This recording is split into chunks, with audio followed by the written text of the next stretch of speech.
Hello guys, तो कैसे हैं आप सभी। तो आज की कहानी शुरू करने से पहले अगर आप मेरे चैनल पर न्यू हैं तो प्लीज़ उसे सब्सक्राइब ज़रूर कीजिएगा। तो आज की कहानी शुरू करते हैं। आजकल की बहुएं तो मोम की गुड़ियां हैं, मोम की गुड़ियां। आनंदी और शौर्य की शादी को एक हफ्ता ही हुआ था और सासू माँ ने उसके कंधों पर सारे घर की जिम्मेदारी डाल दी और काम वाली भी यह कहकर कि बस शादी के लिए लगवाई थी हटवा दी। आनंदी के 2 देवर थे और एक शादीशुदा ननद जो बहुत प्यारी थी। ननंद प्रीति और ननंदोई राजीव का स्वभाव बहुत अच्छा था।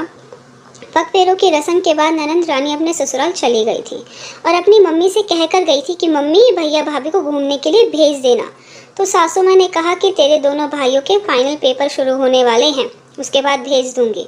छोटा देवर रवि फर्स्ट ईयर में था और बड़ा देवर संजू फाइनल ईयर में। सारे परिवार का स्वभाव अच्छा था।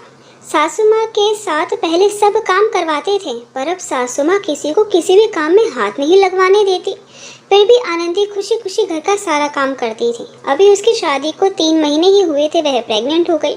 सब बहुत खुश थे, पर आनंदी बहुत परेशान रहने लगी थी। उससे ज़्यादा काम नहीं बनता था, कुछ खाती तो उल्टी हो जाती। सासू माँ का एक ही आलाप रहता कि इतनी छूमी बनने की जरूरत नहीं है, हमारे भी 4 बच्चे हुए हैं। आजकल वालियों की तो नौटंकी ही पूरी नहीं होती। ननंद दूर रहती थी। जब से उन्हें पता चला उसका भाभी से मिलने का बड़ा मन था। उनकी भी 2 साल की एक छोटी सी प्यारी बेटी है। जैसे ही आनंदी का 3रा महीना शुरू हुआ और आनंदी की उल्टियाँ पड़ने लगी, ननंद मिलने आई तो भाभी का चेहरा देख धक रह गई कि भाभी यह क्या हुआ आपको, आप तो बिल्कुल ही मुरझा गई हो।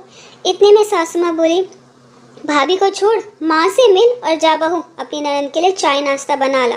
तो ननंद ने कहा, चलो भाभी मैं आपके साथ चलती हूँ। तो माँ ने कहा, अरे तुम बैठो, यह बना लेगी, सभी औरतों के साथ होता है ऐसा। ननंद प्रीति अपनी भाभी के लिए काफ़ी परेशान थी, पर माँ है क्या कहे कैसे कहे समझ नहीं आ रहा था। प्रीति रात का खाना बनवाने में भाभी की मदद करती है, फिर सब खा पी कर सोने के लिए अपने कमरे में चले जाते हैं। प्रीति अपनी माँ के साथ उनके कमरे में आ जाती है। उसकी बेटियां भी सो जाती हैं तो माँ प्रीति से कहती है, तेरे भी एक बच्चा और हो जाए तो तेरा परिवार भी पूरा हो जाएगा। तो प्रीति को मौका मिल गया माँ को समझाने का। प्रीति कहती है, ना मम्मी, मैं तो दूसरे बच्चे के बारे में सोच भी नहीं सकती। तो माँ ने पूछा, ऐसा क्यों भाई। तो प्रीति ने कहा, मम्मी आपको तो पता है गुड़िया के बारे में मेरी तबीयत कितनी ख़राब रहती थी, कितनी उल्टियाँ, घबराहट, कुछ काम नहीं होता था। जब तो हम पति पत्नी ही रहते थे, इन्होंने फुल टाइम मेड लगवा दी थी, मेरे खाने पीने का भी पूरा ध्यान रखते थे। पर अब ससुर जी के जाने के बाद सासू माँ भी यहीं आकर रहने लगी है। वैसे तो वह बहुत अच्छी हैं, पर उन्हें काम वाली रखना पसंद नहीं है और बेटा बहू के लिए कुछ भी स्पेशल करे तो कहने लगती हैं। आजकल की बहुएं तो मोम की गुड़िया बनी रहती हैं। आपको मैंने बताया नहीं, 15 दिन पहले मुझे बहुत बुखार था तो यह मेरा खाना कमरे में दे गए तो सासू माँ का मुंह फूल गया, बोली जोरू का गुलाम हो गया है तू तो। यह सब सुनकर माँ को बहुत गुस्सा आता है। कहती है, मैं बात करूँगी समधन जी से। अरे ऐसा कौन करता है अपनी बहू के साथ।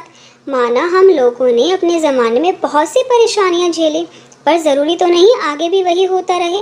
अरे जब हम अपनी बहू बेटियों की परेशानी नहीं समझेंगे तो किसकी समझेंगे। अरे कोई मुझसे पूछे, जब कभी याद आती है उन दिनों की तो इतना गुस्सा आता है, इतने सालों बाद भी। अरे पहले की सासू माँ नहीं, पत्थर थी पत्थर, जिस पर किसी की तकलीफ का कोई असर ही नहीं होता था। तो प्रीति ने कहा, हाँ माँ यह बात तो है। प्रीति मम्मी की हाँ में हाँ मिलाती जाती है और कहती है, पर मम्मी सासू माँ तो अब भी नहीं बदली। अब आप खुद को ही देखिए, आप माँ कितनी अच्छी हो, पर सासू माँ के रूप में आपका व्यवहार बिल्कुल बदल जाता है। पहले जब आप काम करती थी, सब आपके साथ काम में लग जाते थे, तब आपको अपने बच्चों का काम करना नहीं अखरता था। पर अब तो वह पानी भी लेकर पी लो तो कहती हो, भाभी से ले लेते, खुद क्यों परेशान हुए। मम्मी मैं आपसे बहुत प्यार करती हूँ, नहीं चाहती भाभी के मन में आपके लिए गुस्सा भरे। वह आपको जब भी याद करे तो बस प्यार की यादों से। अब उसके लिए मेहनत तो करनी ही पड़ेगी। एक बार भाभी की तरफ माँ की नज़रों से देखिए कैसी हो गई हैं भाभी। और मेरी सासू माँ तो बहुत अच्छी है। मैंने जो कहा सिर्फ आपको समझाने के लिए कहा, क्योंकि मैं नहीं चाहती कि कोई भी मेरी माँ की बुराई करे। फिर दोनों माँ बेटी सो जाती हैं, पर सावित्री जी नींदों में ही अपना आकलन करती रहती हैं। सुबह जब आनंदी चाय लेकर आती है तो वह देखती है बहू सच में बिल्कुल कमज़ोर हो गई है। इतने में देवर कहता है, भाभी मेरी शर्ट प्रेस कर दो। तो माँ कहती है, क्यों, तुम अपने आप नहीं कर सकते यह छोटे छोटे काम? तो बेटा कहता है, माँ आपने ही तो कहा था कि कुछ भी काम हो तो भाभी से कह देना। तो माँ कहती है, हाँ कहा था, पर अब इस बेचारे की हालत देखी है। आनंदी को सासू माँ की यह सब बातें सुनकर बड़ा अजीब सा लगता है, पर वह कुछ कहती नहीं। नाश्ता करते समय माँ अपने बड़े बेटे शौर्य को कहती है, शौर्य बेटा, वो आजकल कपड़े धोने की मशीन आ रही है ना, जिसमें अपने आप कपड़े धोकर खंगल भी जाते हैं। तो बेटा कहता है, माँ फुल्ली ऑटोमेटिक मशीन? तो माँ कहती है, हाँ हाँ वही 1-2 दिन में ले आना, ताकि आगे बहू को परेशानी ना हो। दोपहर को एक पड़ोसन प्रीति से मिलने आती है। कहती है, बहू बता रही थी कि प्रीति दीदी आई हुई है, तो मैंने सोचा चलो बिटिया से एक बार मिल आती हूँ। तो माँ कहती है, अच्छा किया सरला तुम आ गई, नहीं तो मैं तुम्हारे घर ही आने वाली थी। तो उन्होंने कहा, क्यों, क्या हुआ? तो माँ ने कहा, अरे कुछ नहीं, तुम्हारी काम वाली से बात करके बताना, हमारे यहाँ भी बर्तन सफाई कर देगी क्या? तो आंटी ने कहा, हाँ भला वह क्यों मना करेगी। इतने में आनंदी कहती है, माँ जी मैं काम कर लूँगी। तो सासू माँ कहती है, हाँ बहू मुझे पता है तुम सारे काम कर लोगी, पर मैं नहीं चाहती कि अब तुम काम करो। तुम बस खाओ पियो, अपना ध्यान रखो। जब घर में बच्चा आए तो खिलखिलाता आए, ना कि अपनी माँ की तरह मुंह लटकाए। यह सुनकर सब हंस पड़ते हैं। प्रीति अपनी माँ के गले लग जाती है तो आनंदी समझ जाती है कि यह सब दीदी का किया हुआ है। वह आंखों ही आंखों से उन्हें धन्यवाद देती है। तो प्रीति कहती है, भाभी खुश रहा करो। फिर प्रीति अपने ससुराल जाने की तैयारी करती है। तो माँ कहती है, बिटिया तूने बेटी होकर भी अपनी माँ को सही शिक्षा दी, खूब खुश रहे और जल्दी जल्दी आया कर। गाइस कमेंट करके ज़रूर बताइएगा कि क्या ननंद का अपनी माँ से इस तरह से बात करना सही था।